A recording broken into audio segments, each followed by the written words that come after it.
Gold trusted gold buyers మీరు తాకట్టు పెట్టిన బంగారాన్ని విడిపించి ఈ రోజు ఉన్న మార్కెట్ ధరకు కొనబడును. మీకు బాగా నచ్చే విషయం ఏంటి? ఏంటి అంటే ఏం లేవు అంతే కదా. ఏం- ఎందుకు లేదు ఎందుకు లేదంటే ఏం లేదు, అన్ని మాకైతే మంచిగా చేసి పెడతాడు. వాళ్ళ మంచిగా అనిపిస్తుంది, ఏది ఇష్టం ఉంటే అది చేసి పెడతాడు. అందరి గురించి కాదు, మీ గురించి చెప్పండి. మీకు మాత్రం ఆయనలో బాగా నచ్చే విషయం ఏంటి? నేను అడిగింది ఏది కాదన్నాడు. అవునా? అంతే.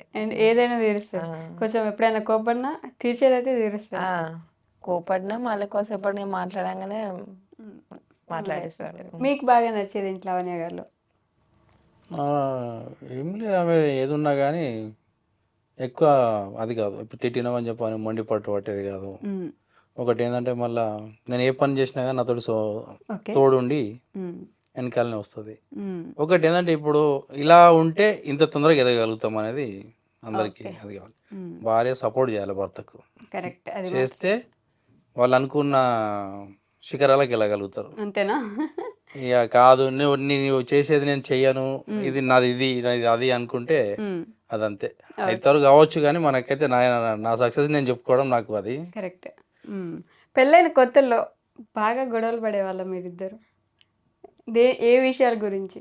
అమ్మ వాళ్ళ ఇంటికి వెళ్తా అంటే పంపించాలి కదా మీరు. వాళ్ళ నాన్న వస్తాడు, ఇప్పుడు అది రేపే తీసుకొస్తా అంటే వారం రోజులు ఉంచుకుంటారు. ఎవరు పంపిస్తారండి? వారం 10 రోజులు అంటే వారం 10 రోజులు అంటే పంపించరా? వారం 10 రోజులు అంటే కొత్త పెళ్ళి ఏదో పండుగ కంటే తీసుకోపో. వారానికి వస్తారు మేము ఫోన్ చేయడం, ఆయన రావడం.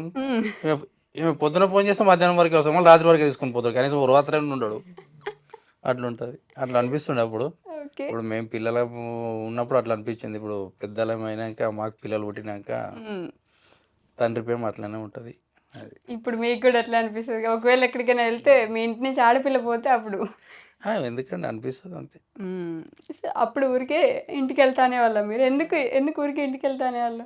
అప్పుడు చిన్న వయసులో పెళ్లి చేసిరు కదా, ఇక ఇక్కడ అభిరుచులు అక్కడ అభిరుచులు అలవాట్లు వేరుంటుండే కాబట్టి వెళ్తా ఉండేవాళ్ళు ఊరికి. అట్లా వాళ్ళు ఊకే ఫోన్ చేసేవాళ్ళు. అంటే ఇప్పుడు ఫోన్ అవైలబుల్ లేకున్నా పీపీ పక్క పోండి పీపీ ఫోన్లు ఉంటుండే కదా, STD బూత్ అక్కడికి వెళ్ళి ఫోన్ చేసి కనుక్కునేవారు. ఇవాళ ఏం కూర చేసిరు, ఏం తిన్నారు అని అంటే ఇలా కారం వేసుకొని తిన్నాం అంటే యాజ్ ఇట్ ఈజ్గా దించేస్తుండే అలా. ఓకే. వీళ్ళకి బాధ అనిపిస్తుండే. అంటే మన దగ్గర ఏమున్నది అంటే మేము రిచ్ ఏం కాదండి. మా నాన్న ఏదో ఊరు నుంచి వచ్చేసి ఆయన ఏదో చిన్న అది చేసుకున్నాడు. దాంట్లో ఉన్న దాంట్లోనే వాళ్ళు కాపాడుకుంటూ ఒక కొడుకు ఒక బిడ్డ ఎట్లుంటుందో అని వాళ్ళ ప్రకారంగా వాళ్ళు పెట్టింది ఈమెకి నచ్చకపోతుండే. ఓకే. ఏంటంటే కంప్లైంట్లు, ఆయన వచ్చి తోలుకోపోతుండే. ఇక్కడ కారం తినేవాళ్ళు, అక్కడైతే కంప్లైంట్ ఇస్తారనా? అట్లా ఇప్పుడు కారంతో తిన్నా, చారుతో తిన్నా, ఏది తిన్నా కానీ ఏం లేదు. తిన్నావా అంటే తిన్నా అమ్మ ఇది కాదని చెప్పొచ్చు కదా. తినకపోతే తినలేదు, ఇంకా పెట్టలేదంటే పెట్టలేదు, ఏం కూర కారము ఇట్లా. కారం గురించి ఎప్పుడు చెప్పలే కానీ వీళ్ళు చాయ్ పెట్టకపోతుండే. పొద్దుగాల పూట మేము చాయ్ తాగుతుండే, వీళ్ళ మమ్మీ చాయ్ పెట్టకపోతుండే. ఆ చాయ్ గురించి చెప్తుంటే టీ పెట్టుకోవడం రాదా అప్పట్లో? వీళ్ళు తేకపోతుండే. వాళ్ళు ఉంటేనే కదా పెట్టేది. చాయ్ అలవాట్లేదు. మా ఇంటికాడనేమో చాయ్లా అన్ని వేసుకొని తింటుంటే మేము చాయ్లా అట్లా ఇష్టం ఉంటుండే. వీళ్ళ ఇంటికాడ చాయ్ పెట్టకపోరు, అన్నమే ఇంకా. అందుకని ఫోన్ చేద్దాం, అమ్మ టీ ఇస్తలేరు నాకు ఈరోజు చాయ్ చెప్తుంటే అంతే. ఓకే సార్, బర్త్డే ఎప్పుడు? బర్త్డే January 1 తెలియదు నాకు, కానీ అందరూ వీళ్ళ ఫ్రెండ్స్ అందరూ స్టేటస్లో January 1కు పెట్టేస్తారు. ఓకే. మీకు బర్త్డే తెలీదా? రాయలేదు, మా నాన్న వాళ్ళకి వాళ్ళు రాసి పెట్టలే. ఓకే. లావణ్య గారి బర్త్డే సెప్టెంబర్ 25. సెప్టెంబర్. కరెక్ట్. బాగా గుర్తుపెట్టుకున్నారు. సెలబ్రేట్ చేస్తారా? ఇప్పుడు పిల్లలు పెద్దగా అయినప్పటి నుంచి చేస్తారు. ఈయన కూడా చేసిండు ఫస్ట్ లో. కొత్త పెళ్ళామని చెప్పని చేసిన 2 సంవత్సరాలు కొత్త పెళ్ళామని చెప్పి శారీ ఆ తర్వాత ఇక మన పిల్లలు పుట్టిరు, వాళ్ళ బర్త్డే చేయడం సరిపోయింది. వాళ్ళ బర్త్డేలకే సరిపోయింది. కానీ ఇది ఒకటి ఉంటుంది కదా, మీరు కూడా ఫస్ట్ టైమే పేరెంట్స్, కానీ మీ లైఫ్ని అట్లా మొత్తం సాక్రిఫైస్ చేసి పిల్లలు బర్త్డే చేయాలి, పిల్లలకి బట్టలు కొనియాలి, పిల్లల్ని బాగా చూసుకోవాలి, పిల్లలు బాగుంటే సరిపోద్ది, మీ జీవితం మొత్తం సాక్రిఫైస్ చేసేసిన ఫీలింగ్ ఎప్పుడు అనిపించదు? అట్లా ఆనందం ఉంటుందండి అందులో.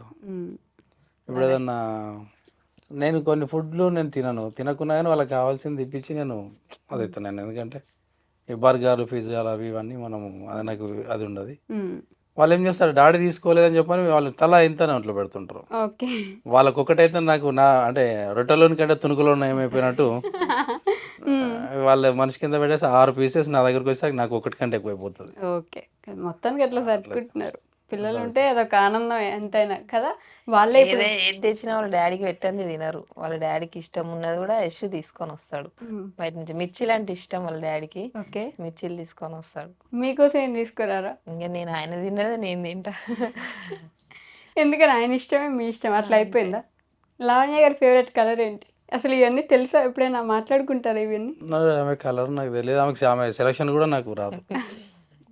ఆమెకి ఏదైనా శారీ కావాలనేది ఎప్పుడు ఆమెకు సపరేట్గా సర్ప్రైజ్ చేయడానికి కూడా నేను ఒక్కటి కూడా ఏమి కొనుక్కరాలే. ఒకటి ఏంటంటే నా పెళ్ళిలో ఒక వంకు కోసము నా పెళ్ళి ఓకే. పోస్ట్ పోన్ చేసిండు మా మామ. హ్మ్. దానికి ఆ వంక గురించి అని మనకు తెలియక మనం అది చేసినాక తర్వాత వంకు కోసం ఇట్లా అయింది, మీ అమ్మాయి ఇయ్యలేదు అని చెప్పని అది స్టోరీ. ఓహ్! 23 సంవత్సరాల తర్వాత నా కొడుకు పెళ్ళిలో నా కోడలికి చెప్పించినప్పుడే మళ్ళీ ఈమెకు చెప్పించిన. ఏంటిది అది వంక వంకు అంటే? వంకు ఉంగరం. అది. ఓహ్! అది లేదని పెళ్లి పోస్ట్‌పోన్ చేసారా? అంటే మా పెళ్ళి అమ్మ వాళ్ళు ఇది వీళ్ళు పెట్టనన్నారు అన్నట్టు ఆహా! పెళ్ళిలా. ఆ! ఇది పెళ్ళిలో పెట్టనంటే మా నాన్న వద్దు ఇక అనేసి వచ్చేసిండు. ఇంకా ఈయన వంక ఉంగరం కోసం ఆయన వెళ్ళిపోయాడని చెప్పని నాకు తెలీదు. ఓకే. చెప్పకుండానే వెళ్ళిపోయారు. మేము ఫుడ్ గిట్ల అంతా రెడీ చేసినాక హ్మ్. వెళ్ళిపోయారు. హుహు. ఎందుకు వెళ్ళిపోయారు అంటే ఎటు పోయారు అంటే వెళ్ళిపోయారు. వెళ్ళిపోయారు అంటే బస్ స్టాండ్కి వెళ్ళిన, బస్ స్టాండ్కి వెళ్ళి చూస్తే బస్సులు ఉన్నారు ఇలా ఆల్రెడీ. ఓకే. వచ్చి వెళ్ళిపోవడం ఏంది ఇది అని అంటే మీ అమ్మ వంక ఉంగరం పెట్టా అన్నది అని అంటే గదానికి దానికి అంటే ఇప్పుడే మా అడిగిందే పెడతలేదు, రేపు మా పిల్ల ఎట్లుంటుందో అని వాళ్ళ భయం. ఓకే. మొన్న అప్పటికి మీకు బాగా నచ్చి ఎళ్ళుంటారు కదా మీరు బస్ స్టాండ్ దాకా. బాగా అంటే ఫిక్స్ అయిపోయాను ఇవే నేనే బాగుంటుంది అని చెప్పని ఉద్దేశంతో హ్మ్. చేసుకున్నాను. చేసుకుని చేసుకుందామని అనుకుంటే వీళ్ళు ఇక వంక ఉంగరం లేదని వంకబెట్టి వాళ్ళు వెళ్ళిపోయారు. ఎళ్ళిపోయారు. మా అమ్మ అన్న సంగతి మనకు తెలియదు. ఓకే.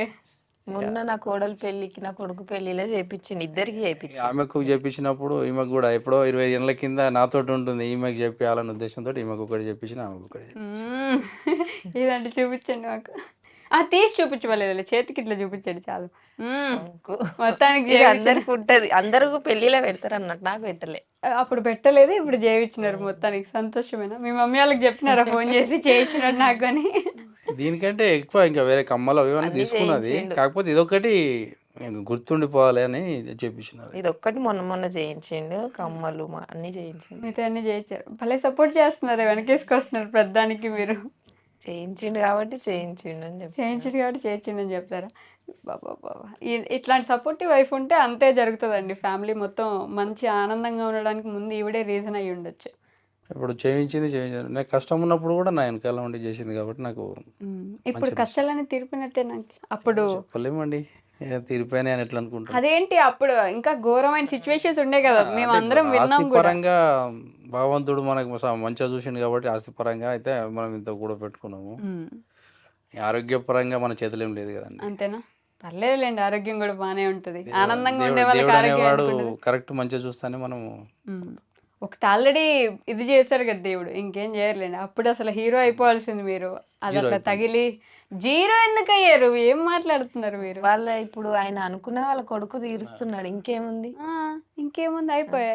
మీరెట్లా జీరో అయితారు? మీరు ఇప్పుడు మొన్న వాళ్ళందరిని రీసెంట్‌గా పెళ్ళికి వెళ్ళిండంట. ఇంటికొచ్చి చెప్తుర్రు. అంకుల్ అంకుల్ అని అందరు ఫోటో దిగిర్రంట ఆ! అక్కడ.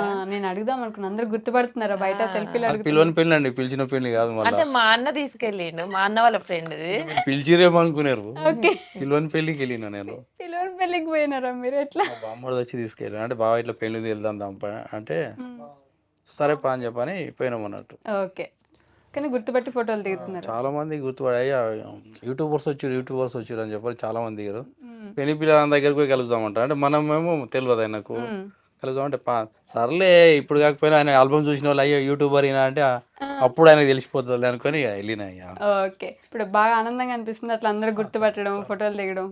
నాకు కావాల్సింది ఇదేనండి. ఇప్పుడు అంటే మనము ఎంత సంపాదించినాం అనేది కాదు, మనం పబ్లిక్లో ఎంత వెళ్ళినాం అనేది, పబ్లిక్లో ఎంతమందికి తెలిసినాం అనేది కావాలి. హ్మ్. ఇది అంటే నా పిచ్చి కావచ్చు ఇది నాకు. ఓకే. మన సంపాదన ఎవరు అది కాదు, మన పబ్లిక్లో పోతే మనల్ని గుర్తుపట్టాలి, మనతో ఫోటోలు దిగాలి హ్మ్.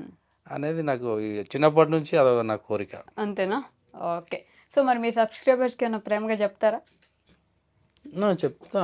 నా సబ్స్క్రైబర్ లేనిది మేము ఇవాళ ఇంటర్వ్యూ దాకా అయితే రాలేదు మేము. హ్మ్. హ్మ్. మా సబ్స్క్రైబర్స్కి అందరికీ యూటర్న్స్ క్రియేషన్స్ తరపున యశు సోనీ అఫీషియల్ తరపున, ఈ 2 ఛానల్ తరపున మీరు అడిగింది మాకు టయానికి మీకు ఇవ్వలేకపోవచ్చు. ఎందుకంటే కొన్ని ప్రాబ్లాలు కొన్ని అది ఉంటాయి. ఇలాంటి ఇంటర్వ్యూలు కూడా ఉంటాయి. ఈరోజు మొత్తం మాకు అయిపోతుంది.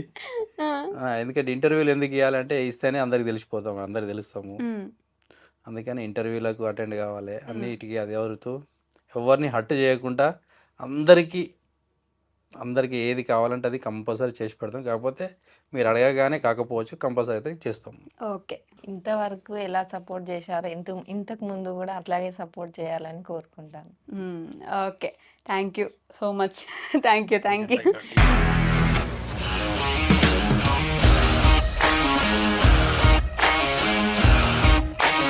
ఇండస్ట్రీలో కమిట్మెంట్ ఇష్యూస్ వస్తే నీకు కూడా వచ్చినట్టు మార్నింగ్ తీసుకెళ్ళాలంటే కొట్టి పడేస్తారు.